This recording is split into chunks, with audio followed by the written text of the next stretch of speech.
Y dentro de toda esa área geográfica puso Dios al oriente del Edén el huerto, o el jardín donde colocó a la primer pareja humana. Entonces, cuando hablamos de que Adán y Eva crecieron en el Edén, nos equivocamos, porque Dios crea a Adán, síganme con cuidado, fuera del huerto. Y ya que Dios creó a Adán, lo coloca dentro del huerto, o el paraíso, o el jardín. Y las únicas que fueron creadas en el huerto, en el paraíso, fueron las mujeres. Nadie se alegra, ¿verdad? Menos los hombres.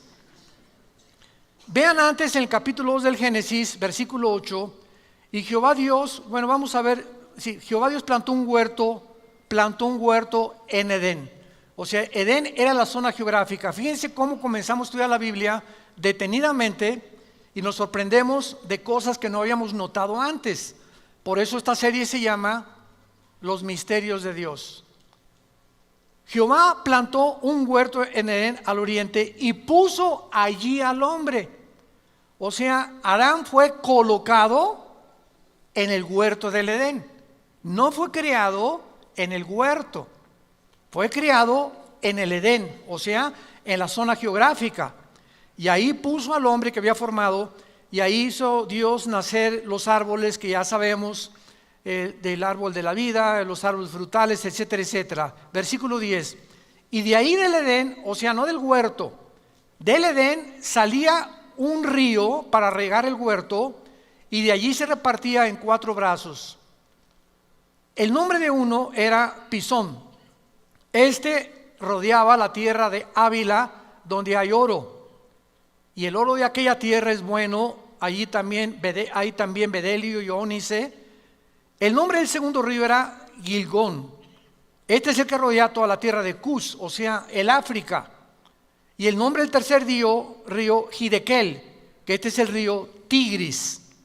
Este es el que va al oriente de Asiria. Y el cuarto río es el Éufrates. Entonces, cuando vemos un mapa actualmente de toda la zona del Medio Oriente, nos damos cuenta que el río Tigris y el Éufrates cruzan por Siria e Irak y desembocan casi en el Golfo Pérsico, e Israel está un poco atrás. Pero recordemos algo, cuando vino el diluvio universal, cambió completamente la geografía del Medio Oriente. Muchos creen que el río que no tiene nombre aquí era el río Nilo, que está en Egipto al sur de Israel. Entonces, cuando vemos todas estas cosas, podemos nosotros ya armar nuestro rompecabezas, porque la suma de la Biblia es la verdad. Tenemos que tomar aquí y tenemos que tomar allá para poder realmente descubrir los misterios que están aquí escondidos.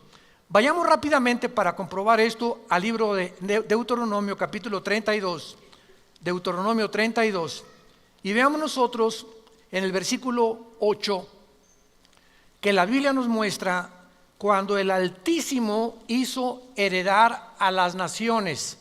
En otras palabras, aquí en este pasaje Dios nos muestra que la conformación geopolítica y geográfica del mundo Él la dividió.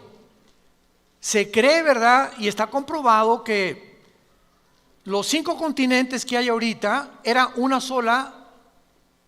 solo bloque de tierra. Y Europa se desprendió de América, África se desprendió también, Australia también. Entonces nos damos cuenta que antes todo estaba pegado, pero vino un cataclismo como el diluvio, que comenzó a separar los continentes, y esto está demostrado paleontológica y arqueológicamente y antropológicamente también. Y dice aquí la Biblia que Dios hizo heredar las naciones, o sea, Dios le dio a los españoles, ustedes van a ser españoles, italianos, etcétera, etcétera, y vino la división completa del mundo cuando hizo dividir a los hijos de los hombres y estableció los límites de los pueblos según el número de los hijos de Israel. Dios reparte el globo terráqueo y Él organiza la geografía del globo terráqueo poniendo en medio a la nación de Israel, al puntito insignificante que ocupa Israel, que no es más grande que el mismo estado de Nueva Jersey en Estados Unidos. Si tú ves un mapa geográfico, Israel casi ni siquiera se puede distinguir, junto a Egipto, junto a Siria, junto a Jordania, Irán, etcétera, etcétera. Ahora, veamos esto en Ezequiel capítulo 5, esta verdad, que Israel es el centro del mundo entero. Y vamos a ir desarrollando esto poco a poco, y les repito, nos va a sorprender. Dice Ezequiel 5, versículo 5, así ha dicho Jehová el Señor, esta es Yehú Shalom. Yehú, ciudad, Shalom, la paz. La palabra Jerusalén, Yehú Shalom, significa la ciudad de la paz. La puse en medio de las naciones y de la tierra alrededor de ella. Esta palabra en medio es la palabra Tawej, que significa ombligo. La puse como el ombligo de las naciones. Y esto es muy interesante porque nos damos cuenta que antes de que nosotros saliéramos a este medio ambiente en el cual vivimos, que es el mundo, estuvimos unidos en el vientre de nuestra madre, porque aquí no hay nadie que no haya tenido una mamá, todos venimos de una mujer, y ahí el cordón umbilical era el medio a través del cual la madre, a través de la placenta, nutría o nos nutría, ¿verdad?, al feto con todas las cosas que necesitamos recibir, y al salir del vientre de nuestra madre, del mundo donde nos encontramos, ahí estuvimos 9 meses nadando. No respirábamos el aire que estamos respirando ahorita, sino que a través del cordón umbilical nos proporcionaba el oxígeno a nuestra mamá. Y al salir a este medio en el cual nosotros vivimos, ¿qué fue lo que pasó? Viene el pediatra, ¿verdad?, o los médicos, y nos cortan lo que nos conectaba a la antigua vida para integrarnos a la nueva vida, porque ya ahora no dependeríamos del vientre de la mamá, nos incorporaríamos al mundo en el cual tú y yo vivimos actualmente. Pero nos damos cuenta que el centro del cuerpo humano es el ombligo, porque de ahí salimos. Entonces, esta es la razón por la cual en el hebreo Tawej, dice Dios, Jerusalén es el ombligo de la tierra. Pero vamos poco a poco a ver ahora en Génesis capítulo 10, que antes de que Dios hiciera la división geográfica del mundo, después del diluvio, en Génesis capítulo 10, el mundo se reparte de acuerdo a 3 seres humanos. Todo el mundo se reparte de acuerdo a 3 seres humanos. Ustedes y nosotros y todos los habitantes del mundo entero provenimos de 3 seres humanos. Porque después del diluvio, los únicos sobrevivientes fueron Noé, su esposa y sus 3 hijos con sus 3 esposas, Sem, Cam y Jafet, los 3 hijos de Noé. De acuerdo a la Biblia, el arca aterrizó o descendió en los montes del Ararat, que está casi en la frontera entre Armenia y Turquía de la geografía del siglo XXI. Ahí descendió el arca de Noé. Y hay cantidad de exploradores y arqueólogos que han sacado libros retratando. Uno de ellos fue Jim Arwin, astronauta de la misión del Apolo 15, que fue Jim Arwin, el primer astronauta en caminar en la luna en un carrito, mucho después de Aldrin y de todos los primeros que llegaron en el 69 a la luna. Entonces, vemos nosotros que Dios nos muestra que después del diluvio hubo una conformación del mundo, y lo dice el versículo 25 de Génesis 10. A Eber nacieron 2 hijos. El nombre del uno fue Peleg. Escucha, porque en sus días fue dividida o repartida la tierra. Y el nombre de su hermano, Joctán. O sea, fue después del diluvio, cuando Dios comienza a dividir la tierra, y el mundo es dividido de acuerdo a 3 seres humanos. De Jafet, los que quieran apuntar, o los jafetitas, son los que poblaron toda Europa, los que se conocen como anglosajones. Toda Europa fue fundada por Jafet. Cam es el padre de todos los africanos. De ahí vienen los cananitas, que se convirtieron después en enemigos de Israel. Y Sem viene y fundó todo lo que es el Medio Oriente y el Asia Menor. Ahora pongan atención, es interesante que cuando nosotros vemos a los indígenas de todo el continente americano en el cual nosotros nos encontramos, desde Alaska hasta la Patagonia, tenemos los indígenas de Estados Unidos que fueron los Sioux, Cherokee, los Apaches, etcétera, etcétera. Bajamos a México, a aztecas, tlaxcaltecas, mixtecos, etcétera, etcétera, chichimecas. Llegamos a los aucas en Guatemala y todo lo que es el Amazonas, pero todos absolutamente tienen los mismos rasgos. ¿Nunca se han preguntado cómo llegaron los indígenas a poblar el continente americano en el cual nos encontramos nosotros? Bueno, pues del Asia, porque son semitas.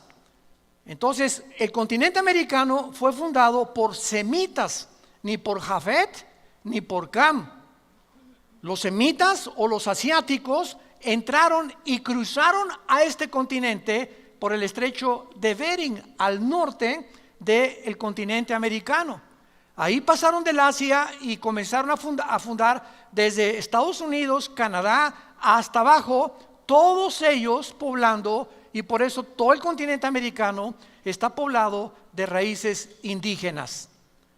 En otras palabras, por ejemplo, por eso se llama los Estados Unidos de Norteamérica, porque allá se dicen americanos y americanos somos todos, ¿verdad? Porque el continente es todo desde Alaska hasta la Patagonia. Entonces, los Estados Unidos son estados que se unieron, Estados Unidos, pero ellos no lo fundaron. Estados Unidos fue fundado por ingleses. Son los primeros que llegaron a Rhode Island, al estado. Mi esposa y yo acabamos de regresar de Rhode Island. La semana pasada tuvimos una conferencia con pastores y fue de mucha bendición. Y es un estado precioso, porque ahí llegaron los primeros pilgrims o peregrinos. ¿Ya han visto ustedes las películas esas donde llegaron con este libro?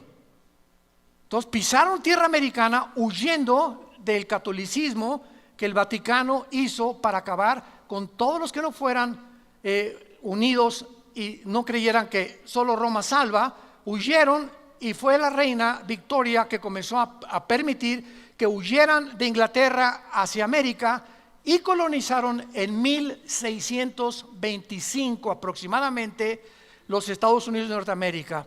Entonces llegan los europeos aquí a América. Y entonces comienzan a predicar la palabra de Dios, a fundar iglesias. Quisieron colonizar, ¿verdad? Pues todo lo que es Texas y todo, y esas guerras de los Apaches. ¿Se acuerdan ustedes de los Sioux? Que no querían cambiar su cultura ni mucho menos. En fin, fue un derramamiento de sangre tremendo. Después llegaron los italianos a Nueva York. Después llegaron los alemanes. Y así Estados Unidos es una nación formada de todos los, ahora sí que todos los personas del mundo entero y de todas las nacionalidades. No es realmente un norteamericano que diga aquí.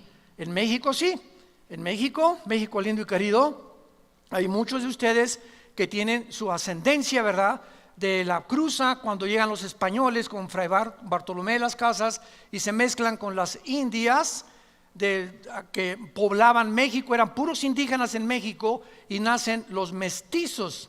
Entonces llega Hernán Cortés y todos los colonizadores y unen la religión católica con la brujería de los indígenas. Se llama sincretismo, si lo quieres apuntar. Sincretismo. ¿Qué es el sincretismo? La mezcla de una religión con la brujería. Entonces vemos nosotros que dentro de las mismas religiones hay mucha brujería. Yo no sé cuántos han notado que en la mayor parte de iglesias hay gárgolas. Y no sé cuántos de ustedes han visto así las gárgolas, a lo mejor no saben ni lo que son las gárgolas, son demonios. Impresionante que casi en todas el 90% de las iglesias hay gárgolas, así como estatuitas. Vaya por ejemplo a Mérida, Yucatán, y casi todas las avenidas de Mérida son puras gárgolas. O sea, hay una influencia tremenda demoníaca en México, Centroamérica y Sudamérica. Porque cuando llegaron a colonizarnos no llegaron con este libro, llegaron con la religión. No trajeron el evangelio, trajeron la religión que se mezcló con la brujería. Muy bien, abandonando este desarrollo que estamos haciendo de la colonización y de dónde provenimos nosotros, nuestro punto principal es el siguiente. Realmente el huerto del Edén se encontraba en lo que es ahora la ciudad de Jerusalén. ¿Es posible que Jerusalén, siendo el centro en el cual Dios puso a las naciones del mundo y siendo el huerto del Edén donde Dios coloca al ser humano y donde se encuentra el monte de Sión? ¿Saben por qué se llama Jerusalén el monte de Sión? Gracias a David, porque Jerusalén está en un monte, también le llaman el monte del templo. ¿Y saben ustedes dónde se encontraba? Virgen de qué llamamos ahorita, de la Macarena. ¿Dónde se encontraba el huerto del Edén? Exactamente, vamos ahorita a verlo, donde se encuentra ahorita la mezquita de Omar, el domo de la roca. Cuando llegas a Jerusalén hay un domo impresionante dorado, y ese domo es una mezquita musulmana.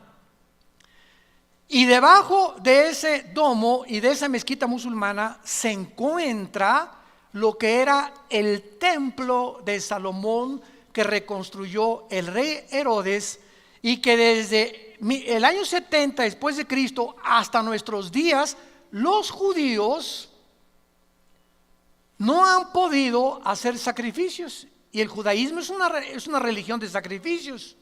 No han podido hacer sacrificios porque no hay sacerdotes, no hay corderos y no tienen templo. Entonces, para que ellos recobren ese templo, que en el año 605 después de Cristo, uno de los líderes musulmanes, Omar, que era uno de los califas del Imperio Otomano turco, que hasta 1923 gobernaron casi la tercera parte del mundo, él inventó la religión del Islam, Mahoma. Y entonces construyeron a donde estaba el templo judío, como ya no había judíos, y los dispersaron por la maldición que cayó sobre ellos, construyeron la mezquita de Omar o la cúpula de la roca, y ahí se encuentra debajo el templo judío. Y es interesante, ahora que vayamos el año que entra, los que nos van a acompañar en junio, vamos a Israel del año que entra, es interesante que en la parte occidental del domo de la roca o de la mezquita de Omar, en árabe está escrito estas palabras: la roca del templo del huerto del Edén. Los mismos musulmanes escribieron esto: la roca del templo, el huerto del Edén. Y la puerta norte de la mezquita se llama la puerta del paraíso del Edén, Ba-ej-Jina en el árabe. Y en el piso de enfrente hay una puerta de piedra de jaspe color verde. En medio de medio metro cuadrado que los musulmanes le llaman la piedra del Edén. Vamos pues a descubrir nosotros lo siguiente. ¿Cómo podemos comprobar que el huerto del Edén se encontraba en Jerusalén cuando ya vimos que cambió la geografía, la topografía, todo lo que ahorita vemos después del diluvio, y el descubrimiento que nos confirma que el huerto del Edén se encontraba en la ciudad de Jerusalén? Es que a Jerusalén se le llama el monte de Sión o el monte del templo, y es ahí donde fue creado Lucifer.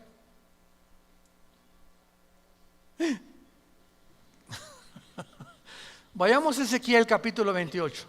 Ezequiel 28. Vean cómo podemos acercarnos poco a poco a toda esta investigación. En Ezequiel 28, la Biblia nos da la localización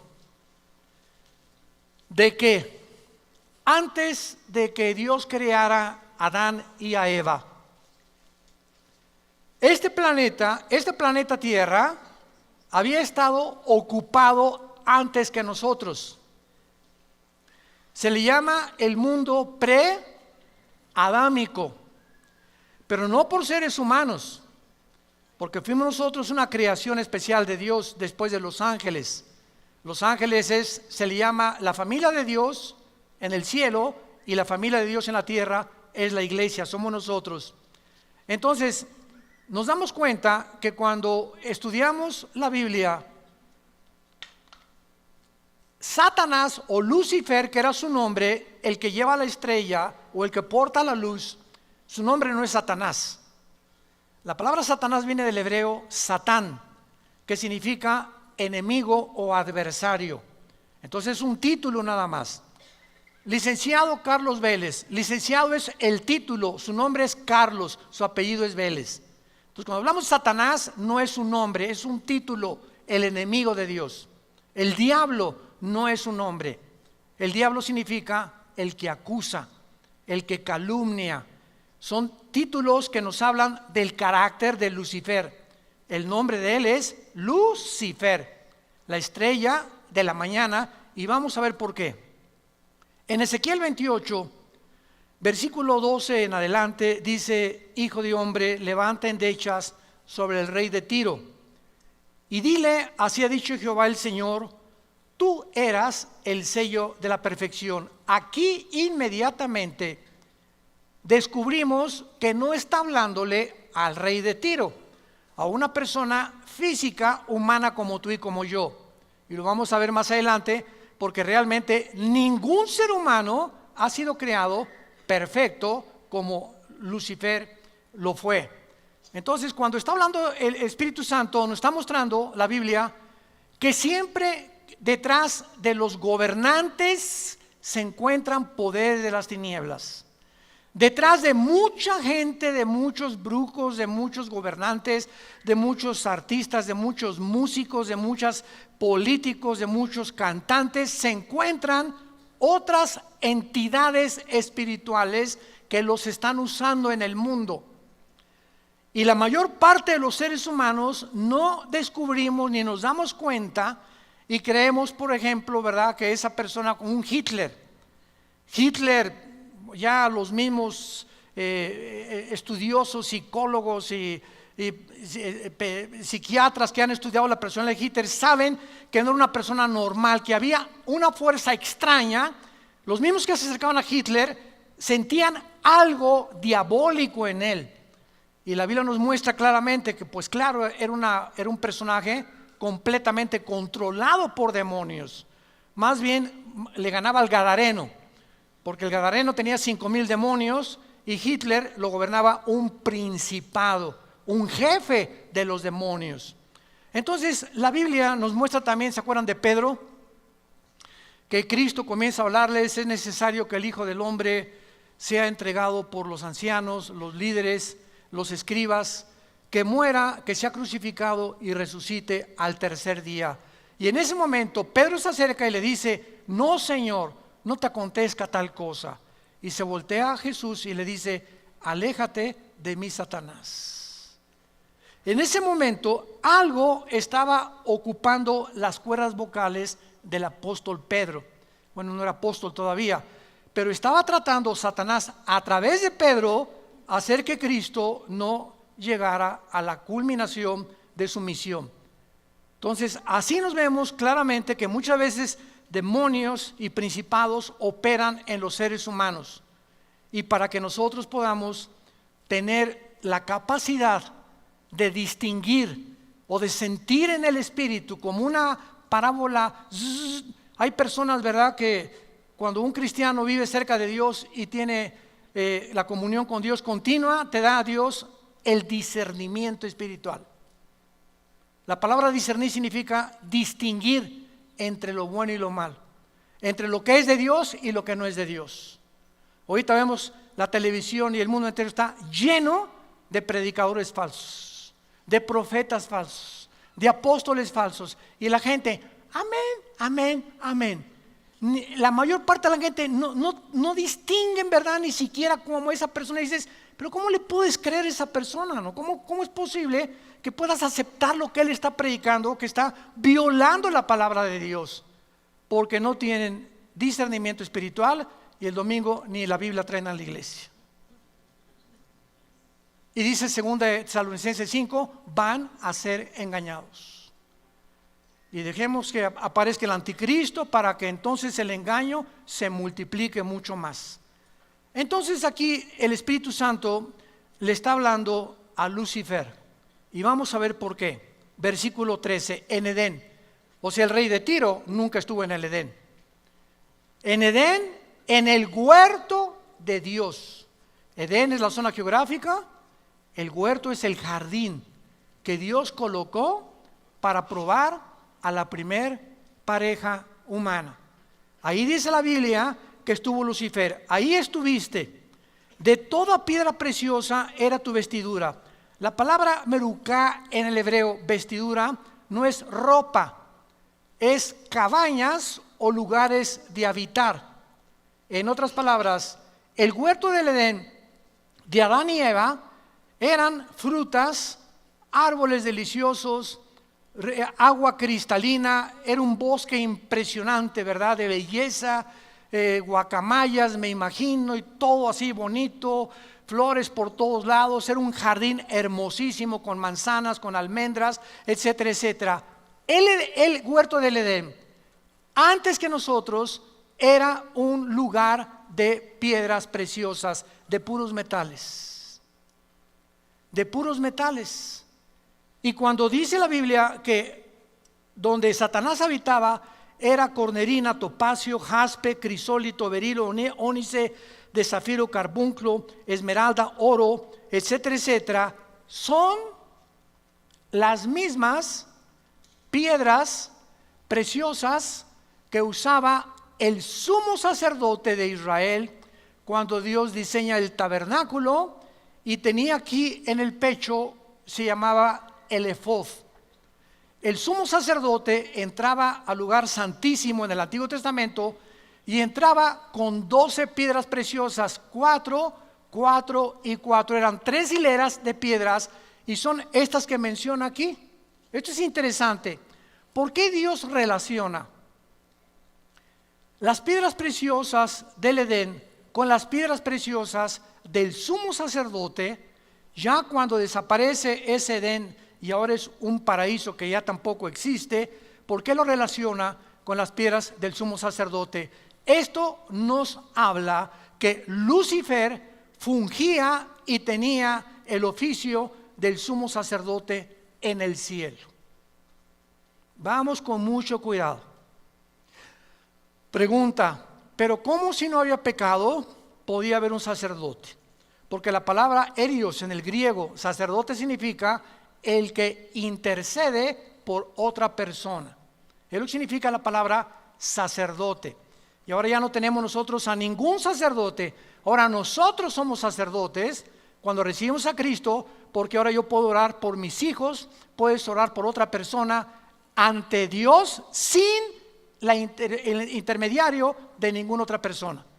Ya en la cruz a nuestros días, ya no tengo que venir con una persona y decirle, por favor, le voy a decir mis pecados, me confieso y me perdona, pues ese 20 Aves Marías o 5 Padres Nuestros y usted es perdonado. Y eso ya no existe.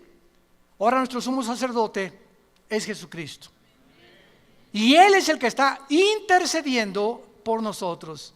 Ya no hay necesidad de intermediarios humanos, porque no hay más que un mediador entre Dios y los hombres, Jesucristo hombre. 1 Timoteo capítulo 2. Muy bien.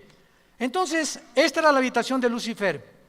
Y a lo que vamos es que ahí en el lugar del Edén se encontraba lo que se llama el monte de Sión. Dice el versículo 14, tú querubín grande. 2. Lucifer no era un ángel. No es un ángel caído. Lucifer era un querubín. Los querubines son el rango más elevado de todos los demás criaturas que Dios creó. Por favor, síganme. Los querubines es una especie, entidades espirituales completamente diferentes. Unos tienen alas, otros tienen 4 alas, otros no tienen alas. Abajo de los querubines están los serafines.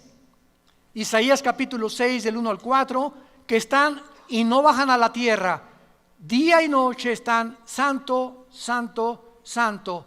Kadosh, Kadosh, Kadosh es el nombre de Dios, el Santo de Israel. Y los ángeles es otro rango de criaturas que Dios creó para mandarlos a este mundo.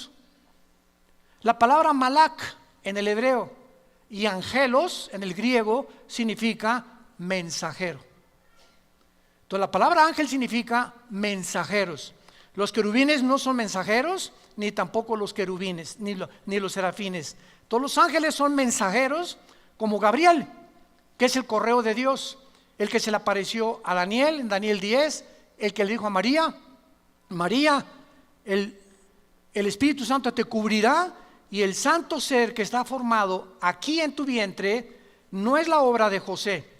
Él no va a poner el cromosoma Y, que es el que determina el género masculino, sino que el Espíritu Santo producirá, así como creó a Adán y Eva, y de la nada le puso los cromosomas y la genética y el ADN de la nada, así a María de la nada Dios creó el cromosoma Y para que fuera formado en la fertilización con el óvulo de María el cuerpo de Jesucristo en su vientre.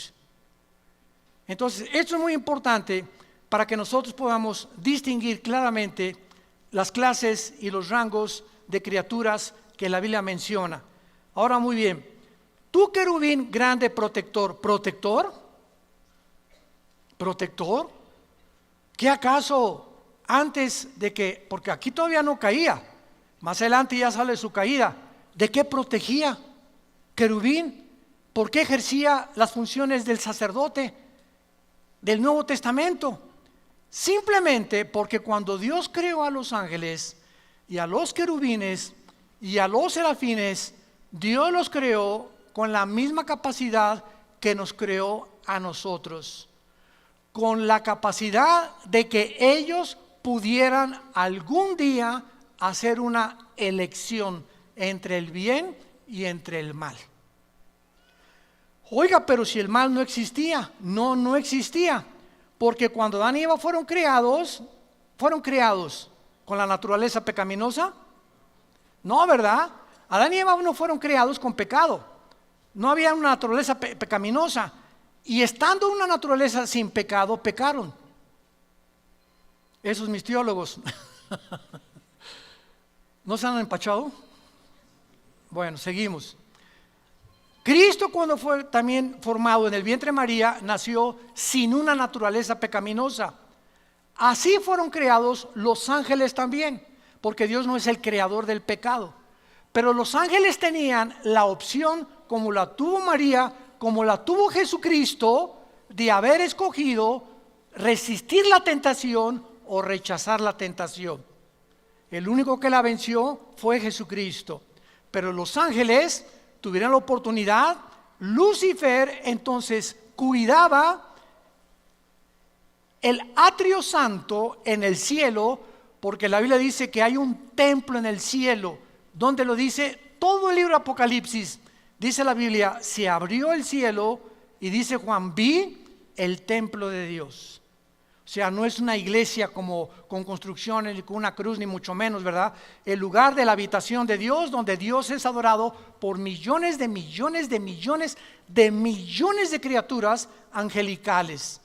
Entonces Satanás tenía que cuidar el trono de Dios y fue a quien se le asignó la tarea de cuidar el que pecó contra Dios. Y cuando vemos nosotros la pregunta que la mayor parte de los ateos hacen y en la universidad te van a hacer, ¿por qué Dios creó el mal? ¿O por qué Dios permitió el mal en el mundo? Ellos, los ateos, no tienen respuesta. ¿Por qué creen que nos preguntan a nosotros? Porque el cristianismo es el único sistema de pensamiento que ofrece estas respuestas. Nunca le van a preguntar a un musulmán, nunca le van a preguntar a un hindú el origen del mal, ni el origen del hombre, ni el origen de las lenguas, ni de las naciones, ni de los gobiernos, porque todo esto se encuentra en la Biblia nada más. En ningún otro libro sagrado, ni en el Ramayana, ni en los Vedas, ni en el Tripitaka de Buda, etcétera, etcétera, ni en el Corán de los musulmanes, se encuentran respuestas a las grandes incógnitas de la raza humana, más que en las Sagradas Escrituras. Y esta es la razón por la cual es el sistema de pensamiento más atacado, más controvertido y más odiado del mundo. No, la Biblia fue hecha por hombres. Contiene historias, leyendas como Adán y Eva. Oye, espérame tantito, una barbaridad y una marihuanada más grande de decir que venimos de los changos está peor. Se necesita mucho, mucho más fe para creer que realmente somos el resultado de un accidente, a creer que somos el resultado de un Dios inteligente que tuvo comunión con nosotros y que anhela tener comunión con nosotros y que después de la muerte tendremos un juicio porque somos agentes morales responsables. Entonces Satanás fue creado para poder, Lucifer, cuidar el templo de Dios. Muy bien, vamos a contestar la pregunta. Cuando Dios crea el universo y crea las criaturas, Él no podía crear criaturas sin una alternativa. Se las voy a poner más fácil. Si tú en una nación te dicen que votes porque esa nación se considera democrática y nada más hay un candidato, ¿eso es democracia? Eso es dictadura, ¿verdad? O sea, para que haya democracia tiene que haber libertad de poder tú decidir entre uno o el otro. Entonces, cuando Dios crea el universo y a sus criaturas, no pudo haber creado un solo camino, porque hubieran sido robots.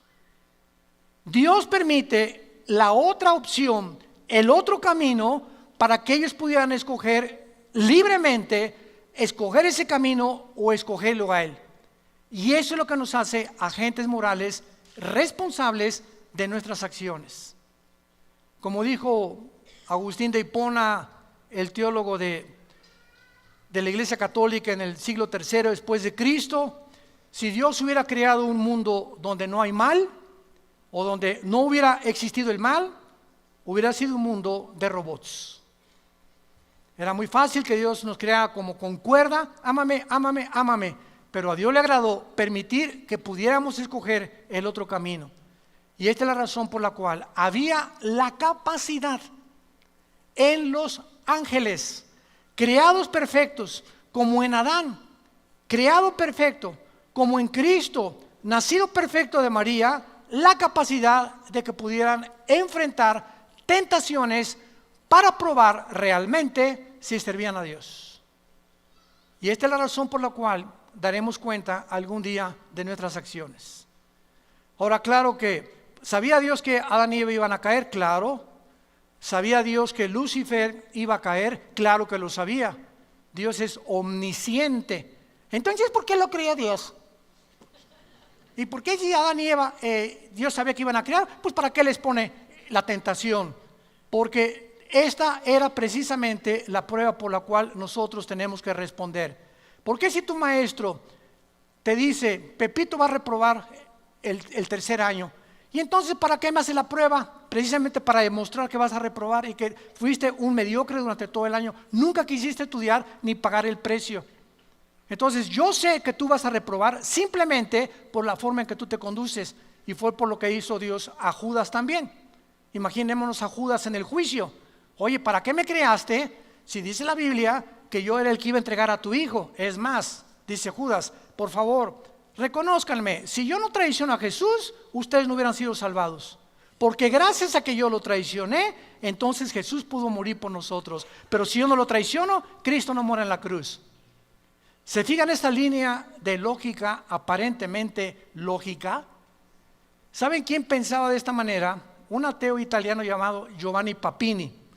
Y me acuerdo que antes de ser cristiano, estas preguntas se las hice yo a los cristianos y no hubo quien me respondiera.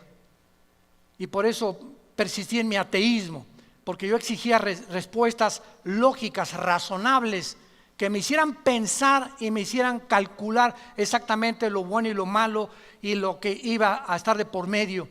Y entonces cuando vemos todo este razonamiento nos damos cuenta claramente, ¿verdad?, de que la omnisciencia de Dios no significa que Dios escoge a unos para el cielo y otros para el infierno. Este es un calvinismo completamente extremo. ¿Dios sabe quiénes se van a condenar? Sí. Entonces, ¿para qué me creo? Porque cuando Judas le diga a Dios esto que acabamos de mencionar, Dios le va a decir a Judas, Judas, yo sabía que tú ibas a entregar a mi hijo, por eso escribí antes de que tú nacieras que eras el hijo de perdición. Entonces, ¿para qué me creaste? Porque si no te hubiera creado y hubiera impedido que hicieras lo que hiciste y traicionar a mi hijo, hubiera violado la característica más grande que le di a los seres humanos, la libertad de escoger. El día que Dios coarte la libertad y que diga, ¿por qué no me impidió Dios que me casara con cabeza de albóndiga? ¿Por qué me permitió Dios que me casara con esta foca? ¿Por qué estas cosas? Es que precisamente tú lo acabas de decir. Dios tiene que permitirlo. No puede impedir nuestro libre albedrío. ¿Y para qué dejó Dios que fumara marihuana? Es que si Él lo impide, te roba nuestro libre albedrío.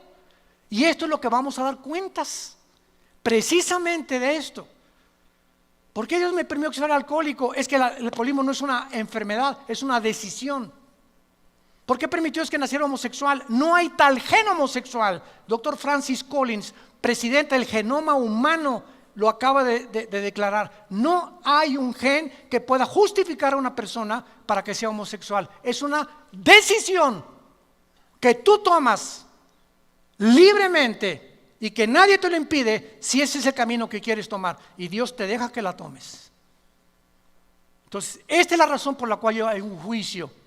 Si no hubiera un juicio por nuestras acciones, seríamos puppets, títeres, robots de Dios.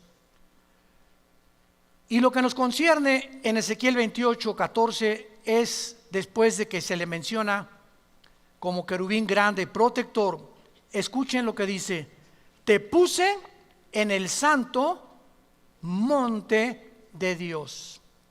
Allí estuviste en medio de las piedras de fuego, perfecto eras en todos tus caminos, versículo 16, y a causa de la multitud de tus contrataciones, esta palabra contrataciones, reculá, en el hebreo significa tráfico. Tráfico, a causa de algo que Él traficó en el cielo, fuiste lleno de iniquidad, versículo 18, con la multitud de tus maldades y con la iniquidad de tus contrataciones, profanaste, apunta la palabra hebrea, chalal, C-H-A-L-A-L,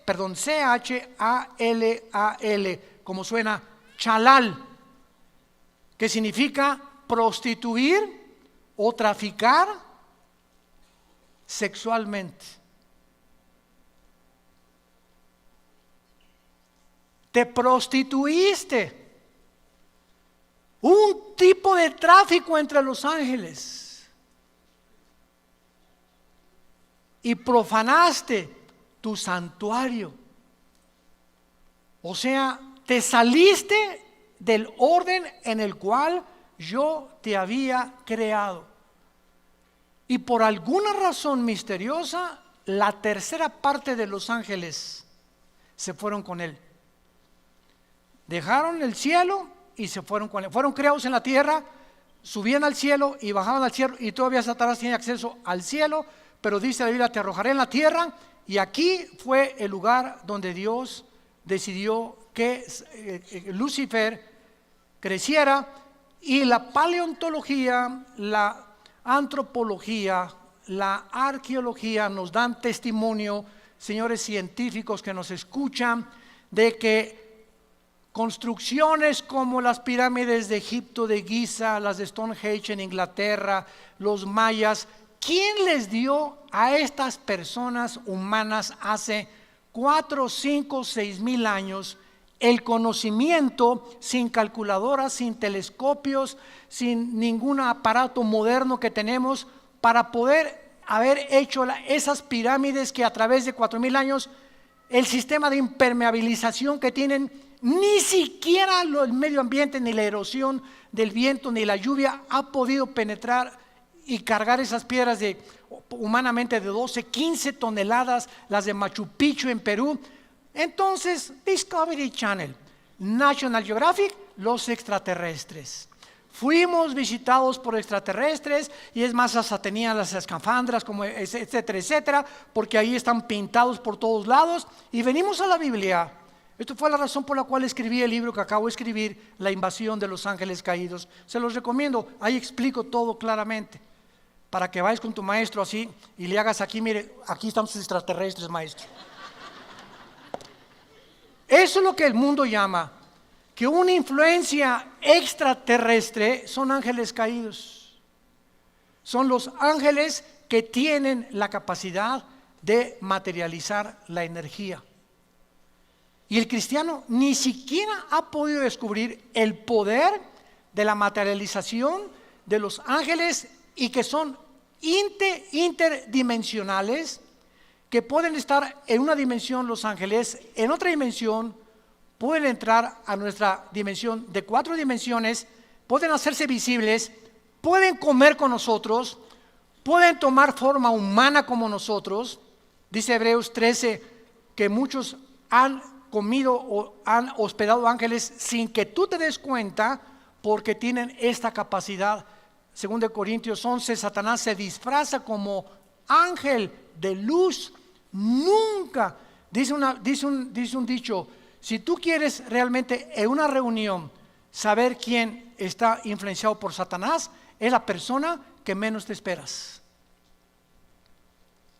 En una reunión de 50 personas, un pastor me dijo, si Satanás quiere llegar a usted, pastor, ¿qué va a hacer? Se va a meter entre todas las personas y va a estar de los más cercanos a usted. Muchas personas de las más cercanas a nosotros, tengamos cuidado, pueden tener cara de ángel y pueden ser personas con una apariencia supuestamente buena. Esos son precisamente los que usa el diablo. Se disfrazan como ángel de luz. Nunca se disfraza como el guasón, ni con cara de loco. Él viene como ángel de luz. Entonces vemos claramente que Israel es el monte de Sión. De acuerdo a la tradición judía, el templo del monte, que es donde se encuentra la mezquita de Omar, es el fundamento sobre el cual Dios creó al mundo, porque allí se encontraba el monte de Dios, el huerto del Edén. Ahí fue donde Salomón edificó su templo.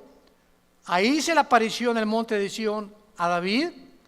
Ahí Abraham intentó sacrificar a Isaac, y actualmente es el lugar donde está la mezquita de Omar. La implicación de este estudio es que cuando Dios se separa del huerto del Edén y saca a Adán y Eva, Génesis capítulo 3, lo saca del huerto del Edén y prohíbe que el ser humano regrese al huerto del Edén, poniendo un querubín con una espada encendida. Los querubines significan en la Biblia la santidad de Dios. Por eso en el arca mandaron construir 2 querubines con alas tapando, o sea, nadie puede ver lo que está ¿cómo se llama? Donde se ponía la sangre el sumo sacerdote, cuidando la santidad de Dios. Entonces el querubín en el huerto estaba impidiendo que el ser humano en estado caído no podíamos regresar a tener comunión con Dios. Lo impedía la santidad de Dios y la espada, la justicia de Dios. Esta santidad de Dios y esta justicia de Dios, ninguno de nosotros podía cumplirla, porque somos seres imperfectos y caídos. Entonces Dios mandó a su Hijo Jesucristo para que Él, en su perfección humana y divina y en su santidad, cumpliera la justicia que nosotros no podíamos jamás cumplir, los mandamientos de Dios. Entonces Cristo muere en la cruz y nos dice: Armando, si tú crees lo que yo estoy haciendo por ti, yo te imputo mi justicia. Yo no soy justo. La justicia es como un saco que traemos puesto, que no es de nosotros, es de Cristo. Pero es esta justicia de Cristo la que tapa nuestros pecados, porque a los ojos de Dios estamos sentados ya con Él.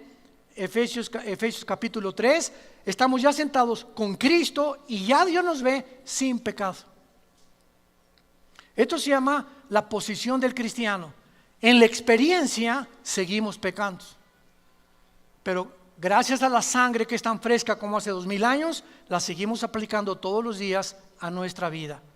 Entonces esta es la razón por la cual los querubines, representando la justicia y la santidad de Dios, fueron puestos para bloquear la entrada del ser humano. Ahora muy bien, el ser humano es sacado del huerto, pero Dios, rápidamente, Éxodo capítulo 25, para terminar, Éxodo 25, Dios anhela que esa comunión que Él tuvo en el huerto con Adán y con Eva se pudiera continuar manteniendo.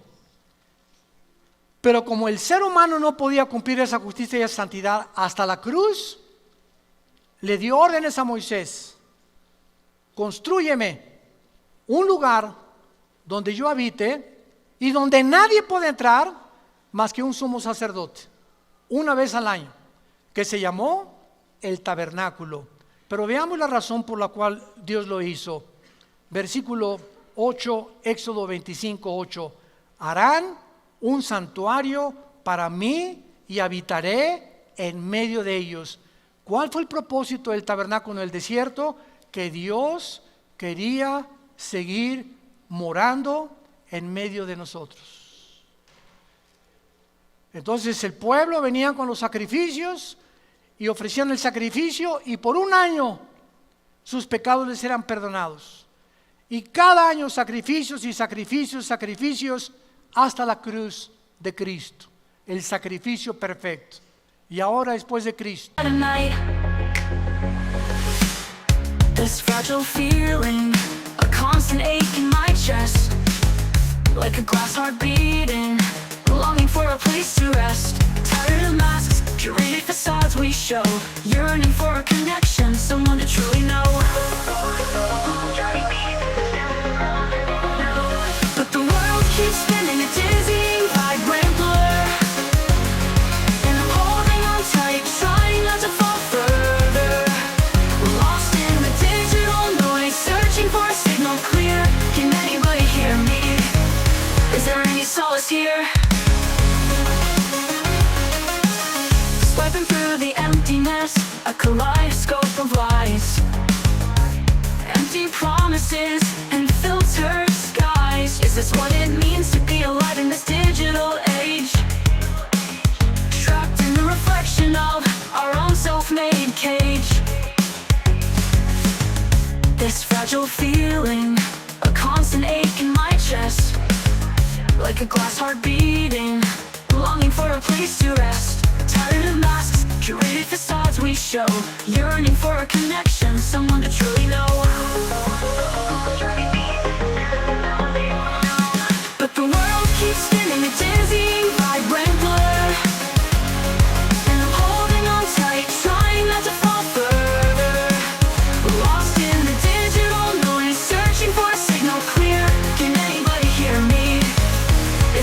solace here.